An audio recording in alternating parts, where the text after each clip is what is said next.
चंदनपुर का अंतिम telephone booth एक भूले हुए पहरेदार की तरह खड़ा था। उसका फीका पीला रंग पुरानी यादों की तरह उखड़ रहा था। अर्जुन हर सुबह अपने ऑफिस जाते समय इसे देखता था, लेकिन आज कुछ अलग था। आज फोन की घंटी बज रही थी। सुबह सुबह ऑटो रिक्शा, चाय वालों और स्कूली बच्चों की भीड़ भाड़ में उसकी आवाज गूंज रही थी। कोई नहीं उठाएगा मानो क्या? कोई भूला हुआ सपना ध्यान खींच रहा हो। अर्जुन रुक गया, अपना लैपटॉप बैग कंधे पर लटकाए लोगों को बूथ के पास से तेजी से गुजरते हुए देख रहा था, मानो वो अदृश्य हो। लेकिन फोन बजता रहा।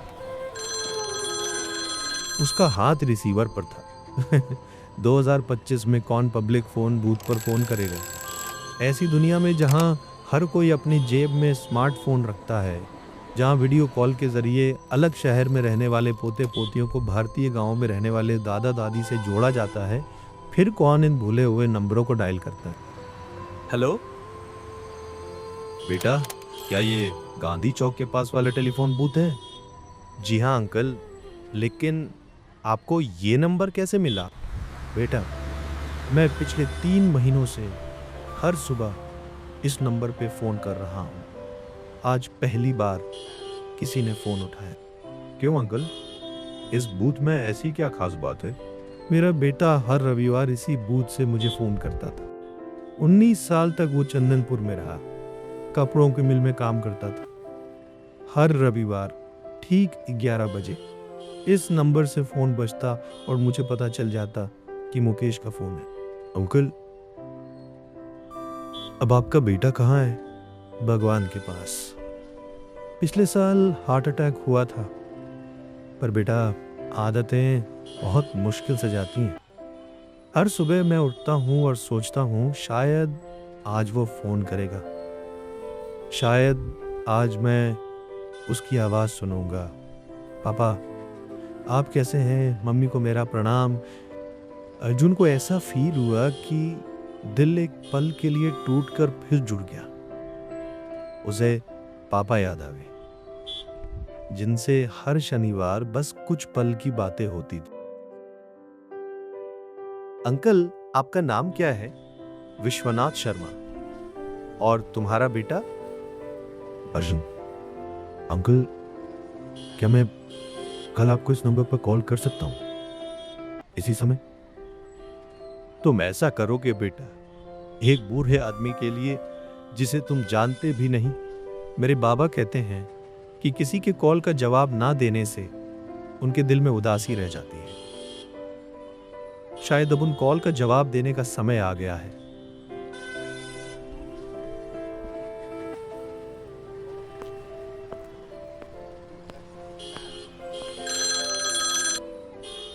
विश्वनाथ अंकल। अर्जुन बेटा, तुम आ गए। और इस तरह एक ऐसा सिलसिला शुरू हुआ जिसकी दोनों को उम्मीद नहीं थी।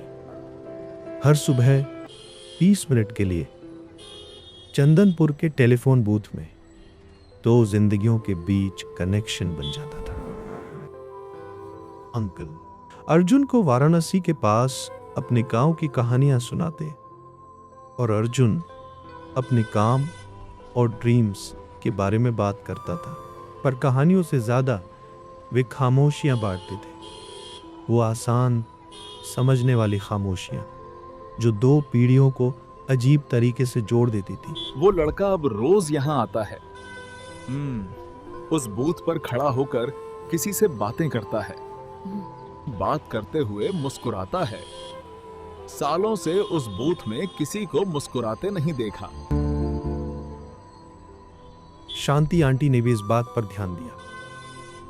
उन्होंने बूथ के पास ताजा चमेली के फूल रखना शुरू कर दिया। 3 महीने बाद जब विश्वनाथ अंकल के भतीजे ने अर्जुन को फोन करके बताया कि अंकल नींद में ही शांति से चल बसे, अर्जुन लंबे समय तक बूथ में खड़ा रहा, जबकि फोन काफी पहले कट चुका था। बाहर सुबह की जिंदगी वैसे ही चल रही थी। ट्रैफिक की आवाजें, चाय वालों की आवाजें और बच्चे अपने भारी बैग और हल्के दिलों के साथ स्कूल की ओर भागते हुए।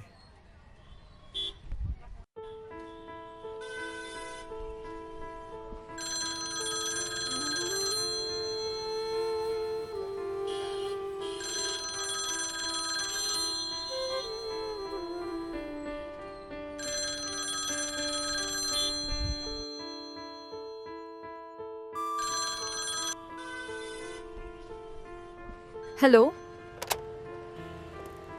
अर्जुन वहां से गुजरते हुए कुछ कदम दूर रुक गया। वो अंदर नहीं गया, बस देखता रहा। जी हाँ, मैं सुन रही हूँ। अर्जुन हल्का सा मुस्कुराया, व्हाट्स योर स्टोरी? उस सुबह को याद करते हुए जब उसने पहली बार वो फोन उठाया था और फिर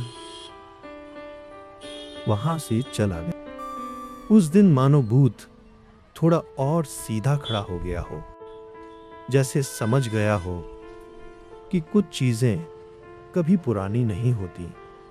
अपनापन, सुनना और किसी को अपना वक्त देना, इस तेज तर्रार दुनिया में सबसे बड़ा तोहफा बस यही है, किसी का सचमुच का साथ।